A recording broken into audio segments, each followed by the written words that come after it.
있을 때 잘해. 요즘 무척 살기가 힘들다고 이야기하는 사람들이 많습니다.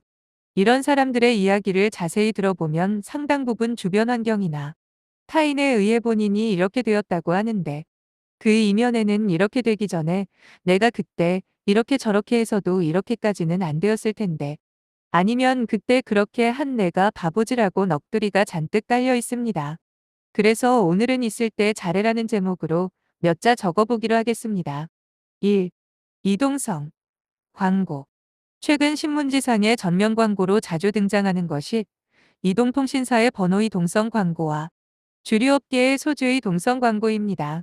이 통사의 광고 카피를 보면 정말 재미있습니다. 지금 와서 붙잡는 건 뭐야? 이제 와서 매달려도 나 돌아와서 등인데. 기바람도 기바람이지만 있을 때 잘하지. 지금 와서 붙잡고 이 난리야 하는 것과 가봤자 별 볼 일 없으니 있는 그대로 편하게 서라는 내용입니다. 판단이야 고객이 할 일이지만 수백만 명이 이동하는 것을 보면 있을 때 잘하고 볼 일입니다. 더욱 가관은 모사의 점유율이 높다 하여 공정위와 정통부에서 과태료를 부과하였는데, 이를 시정한답시고 고객 중 통신료 신불자를 자른다고 하니 어려운 사람. 이래저래 더욱 어렵게 되었으니 정말 있을 때 잘해야 되는데, 어려울 때 고통분담 좀 해주시지. 2. 조흥은행의 멸망. 100년이 넘는 전통으로 국내 은행의 간판임을 자임하던 조흥은행이 출범 20년이 간 넘은 신한은행의 지주회사에 매각되었습니다. 이철이 장영자 부부 어음 편취 사건, 영동개발진흥 어음 부정 지급 보증 사건, 97년 한보 사태 및 산미그룹과 기아그룹 부도 외환 위기 시 공적자금 지원, 2000년 대우 현대 사태 및 상용, 양회 유동성 문제, 은행 초유의 전산망 가동 중단이라는 모험까지 마다하지 않는 노조와 이에 대응하는 사주 모두가 고객은 안중에도 없고 더구나 국민의 혈세인 공적자금까지 투입되어 회수는커녕 결국 헐값에 매각되었으니 107년 역사의 국내 최고은행, 최초의 민간은행, 국내 1호 상장사가 2004년 5월 24일 마지막 주주총회를 열고 영육의 세월을 마감하였습니다. 그래도 호랑이는 죽어서 가죽을 남긴다더니 상장번호 000-010을 영구 결번한다 하니 흔적이라도 남기는 셈이니 그나마 다행입니다. 조흥은행 외 다른 금융권도 마찬가지입니다. 외환은행은 2003년 8월 미국계 투자펀드인 론스타의 지분 51%와 경영권을 넘겼고, 현대투자증권은 프루덴셜에 팔리고 업계 1위의 LG카드의 운명도 기로에 서 있으며, 국민카드나 외환 카드도 해당 은행에 합병되었고, 저축은행 1위인 한솔상호저축은행마저도 미국계 투자펀드인 퍼시픽 림에 매각되는 등 조흥은행과 50보 100보입니다. 모두가 고객을 제대로 보지 못하거나 무시하고 무사한 일에 빠진 방만한 경영이 만들어낸 증거들입니다. 그런데 최근의 은행권이나 카드계 회사의 행태를 보아도 조금도 달라지지 않고 있습니다.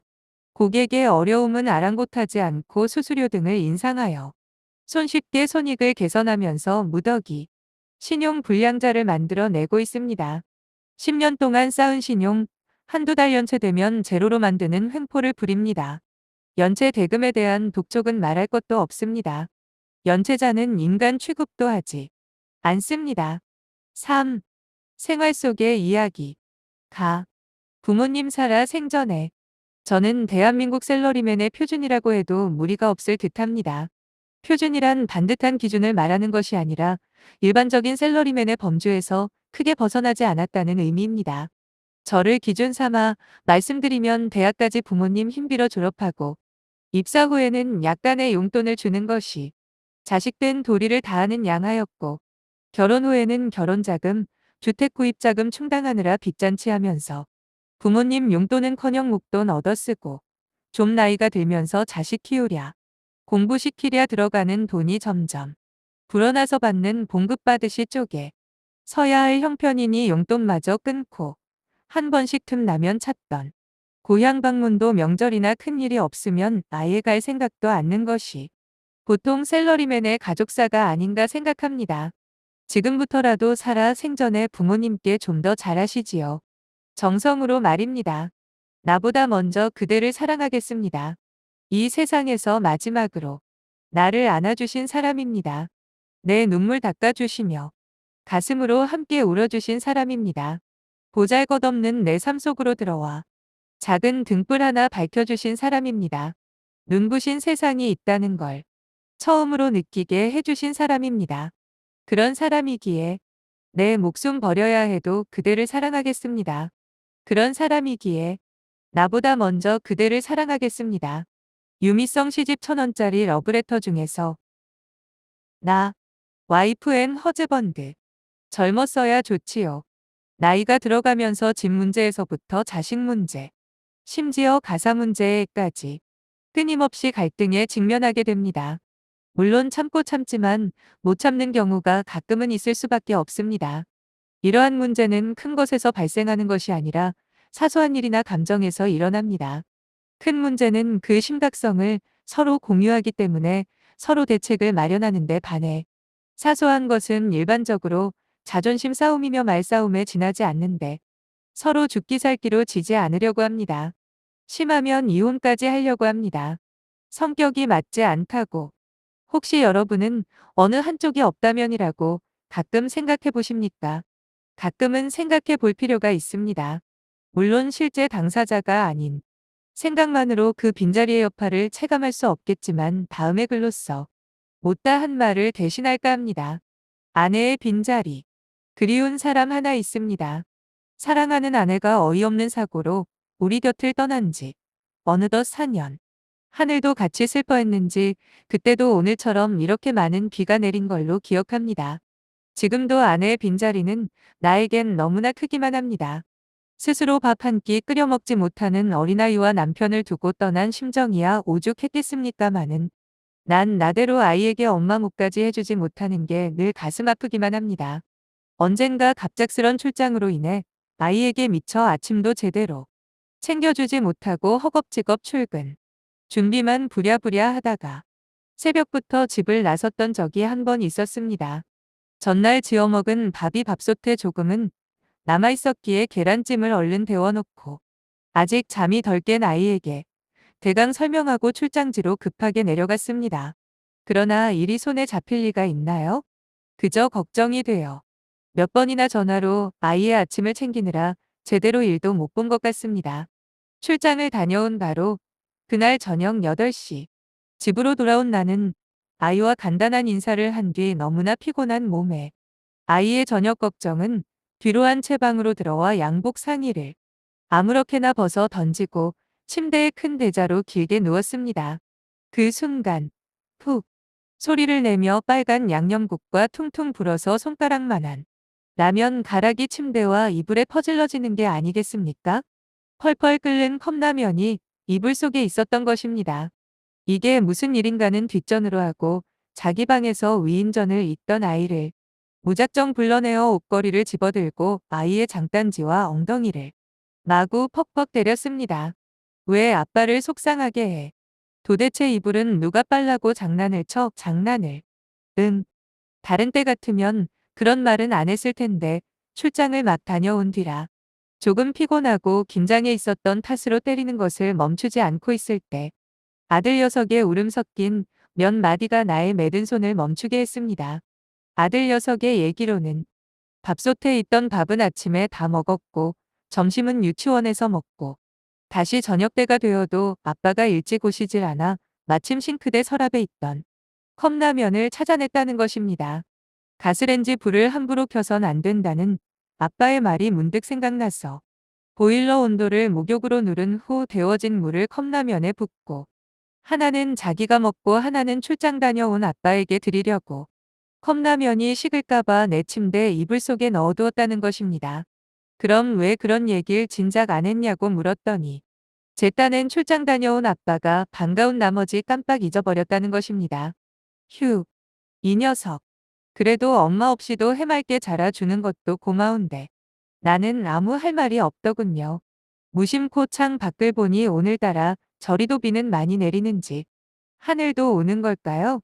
울컥 목이 메어오는 걸 가까스로 참고 아들 앞에서 눈물을 보이는 것이 싫어 화장실로 뛰어들어간 저는 수돗물을 크게 틀어놓고 엉엉 소리내어 울었습니다.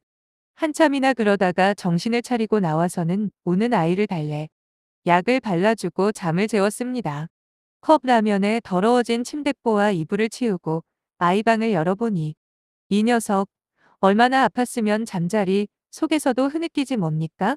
가만히 엉덩이를 까보니 벌겋게 줄이 쭉쭉 가 있더군요. 정말이지 아내가 떠나고 난 빈자리는 나에겐 너무 크기만 했어. 이제 앞으로 어떻게 살아야 할지 나는 그저 오랫동안 문에 머리를 박고 서 있어야 했습니다. 아내가 우리 곁을 떠난 지 이제 5년. 이제는 아내의 빈자리가 느껴지지 않을 만도 한데 내겐 아직도 아내의 빈자리는 너무나 크기만 합니다. 1년 전에 아이와 그 일이 있고 난 후 난 나대로 아이에게 엄마의 몫까지 더욱더 신경을 쓰기 위해 많은 노력을 했습니다. 아이도 나의 걱정과는 달리 티없고 맑게 커가는 것 같았어. 아이에게 정말로 고맙다는 생각을 했습니다. 아이의 나이 이제 7살, 얼마 후면 유치원을 졸업하고 내년부터는 초등학교를 갑니다. 그동안 아이에게 또 한 차례 매를 들었습니다. 어느 날 유치원에서 전화가 오더군요. 아이가 그날 유치원을 오지 않았다는 것이었습니다. 너무나 떨리는 마음에 회사를 조퇴하고 바로 집으로 왔어. 아이를 찾아봤지만 아이의 모습은 어디에도 보이지 않았습니다. 아이의 이름을 부르며 온 동네가 떠나갈 정도로 애타게 아이를 찾았습니다. 그런데 그놈이 아빠의 애타는 마음을 아는지 모르는지 놀이터에서 혼자 신나게 놀고 있더군요. 너무나도 아이에게 화가 나서 집으로 온 후 아이에게 또 매를 들었습니다. 그런데 아이는 단 한 차례의 변명도 하지 않고 잘못을 빌더군요. 나중에 안 사실이지만 그날은 유치원에서 부모님을 모셔놓고 재롱잔치를 한 날이라고 했습니다. 그 일이 있고 몇 일 후 아이는 유치원에서 글을 배웠다고 너무나도 기뻐하는 모습으로 집으로 들어왔습니다. 그리고 그날부터 아이는 저녁만 되면 자기 방에서 꼼짝하지 않고 뭘 하는지 혼자서 글을 서대는 것이었습니다. 일기를 쓰는지는 모르지만 아이의 모습이 얼마나 기특한지, 비록 곁에 아내가 없지만 하늘에서 아이의 모습을 보곤 미소 짓고 있을 생각을 하니 난 또 다시 흐르는 눈물을 혼자서 삼켜야 했습니다. 그렇게 1년 정도의 시간이 흐르고 어느새 겨울이 되고 거리에는 크리스마스 캐롤이 흘러 나올 때쯤 아이가 또 한 차례 일을 저질렀습니다. 그날 회사에서 퇴근 준비를 하고 있는데 누군가가 나를 찾는다고 전화를 했습니다. 그 전화는 우리 동네의 우체국 출장소였는데 우리 아이가 우체통에 아무런 주소도 쓰지 않고 우표도 붙이지 않은 편지 300여 통을 넣는 바람에 가장 바쁜 연말에 우체국 업무에 막대한 지장을 끼친다고 전화가 온 것입니다. 서둘러 집으로 간 나는 아이가 또 일을 저질렀다는 생각에 아이를 불러놓고 다시는 들지 않으려던 매를 또다시 들었습니다. 하지만 이번에는 아이는 변명을 하지 않고 잘못했다는 소리뿐. 아이가 그렇게 맞는데도 변명을 하지 않자 난 아이를 때리는 것을 그만두고 우체국에 가서 편지를 받아왔습니다. 편지를 가지고 온 후 아이를 불러놓고 도대체 왜 이런 일을 했냐고 물어봤습니다. 그러자 아이가 울먹이는 목소리로 대답하더군요. 엄마에게 편지를 보낸 거라고. 순간 울컥하며 나의 눈시울이 빨개지는 것을 느꼈습니다. 하지만 아이가 바로 앞에 있는 터라 아이에게 티내지 않고 다시 물어보았습니다. 그럼 도대체 왜 이렇게 많은 편지를 한 번에 보냈냐고. 그러자 아이는 그동안 편지를 계속 써왔는데 우체통의 턱이 높아서 자기의 키가 닿지 않아 그동안 서오기만 하다가 요즘 들어 다시 재보니 우체통 입구에 손이 닿길래 여태까지 서왔던 편지를 한꺼번에 다 넣은 것이라고 하더군요. 전 아이에게 무슨 말을 해야 할지 그리고 어떻게 말을 해줘야 할지 정말 막막했습니다. 그리고 얼마 후 아이에게 난 이렇게 말해주었습니다. 엄마는 하늘에 계시니깐 다음부터는 편지를 쓰더라도 우체통에 넣지 말고 태워서 하늘로 올려보내라고. 그리고 그 편지들을 가지고 밖으로 나왔습니다. 주머니 속에서 라이터를 꺼내서 그 편지들을 하나씩 태우기 시작했습니다. 그러다가 문득 아이가 엄마한테 무슨 얘기를 하고 싶었을까 궁금해졌습니다. 태우던 편지들 중 하나를 들고 읽어보았습니다. 보고 싶은 엄마에게. 엄마. 지난주에 우리 유치원에서 재롱잔치를 했어. 근데 난 엄마가 없어서 가지 않았어. 아빠가 엄마 생각날까봐 아빠한테 얘기 안 했어. 아빠가 나 찾으려고 막 돌아다녔는데 난 일부러 아빠 보는 앞에서 막 재미있게 놀아서. 그래서 아빠가 날 마구 때렸는데도 엄마 나 있잖아 끝까지 얘기 안 했어.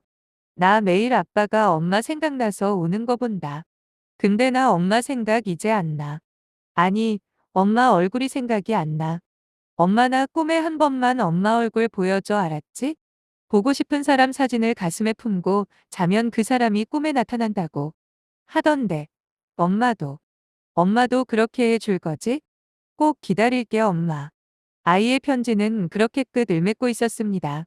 난 다시는 아이 앞에서 약한 모습 보이지 않으려고 했는데 엄마 없이 자라는 아이라 조금이라도 강하게 키우려고 했는데 나도 모르게 뜨거운 눈물이 주르륵 볼을 타고 흘러내리는 걸 보니 나도 어쩔 수가 없는가 봅니다.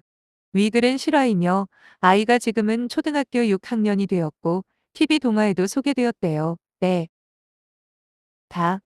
비즈의 세계. 비즈니스의 세계에서도 마찬가지입니다. 지나치게 눈앞의 손익을 쫓다 보면 정말 좋은 파트너를 놓치는 경우가 많습니다. 대기업의 경우 다양한 채널을 통하여 검증하기 때문에 그 가능성은 상대적으로 낮지만 중소기업의 경우 그러한 오류에 빠지기 쉽습니다. 사실 자영업이나 중소기업체를 운영하시는 분들 중에 좀 더 시간을 갖고 기다릴 수만 있었다면 좋은 파트너를 만나 성공할 수 있는 기회가 많았다고 합니다. 사실이 그렇습니다. 하지만 주어진 자원은 한정되어 있고 시간을 다투는 과제가 숨막히듯 닥쳐오는 상황에서 기다리고 상대방을 배려하기란 쉽지 않을 것입니다. 그러나 장기적 안목에서 그 리스크는 최소화되어야 합니다. 따라서 비즈니스를 할 때에는 자신이 갑의 입장이던 을의 입장이던 고객이나 직원, 파트너에 대한 최소한의 배려는 해주어야 합니다. 향후 그들이 당신이 필요할 때 찾아주고 맞이해줄 수 있도록 말입니다. 혹 해리포터의 일본 출판사 이야기를 아십니까? 당초 해리포터의 일본판은 일본의 유명 출판사와 계약이 돼 출판될 예정이었으나 남편의 갑작스런 사망으로 부도 직전에 몰린 어느 한 출판사에게 돌아갔습니다. 그 출판사의 사장은 죽은 남편의 아내였는데 출판사 경영이 어려워 매각하기 전에 마지막으로 도움을 요청하기 위해 영국행 비행기를 타고 친척에게 갔습니다.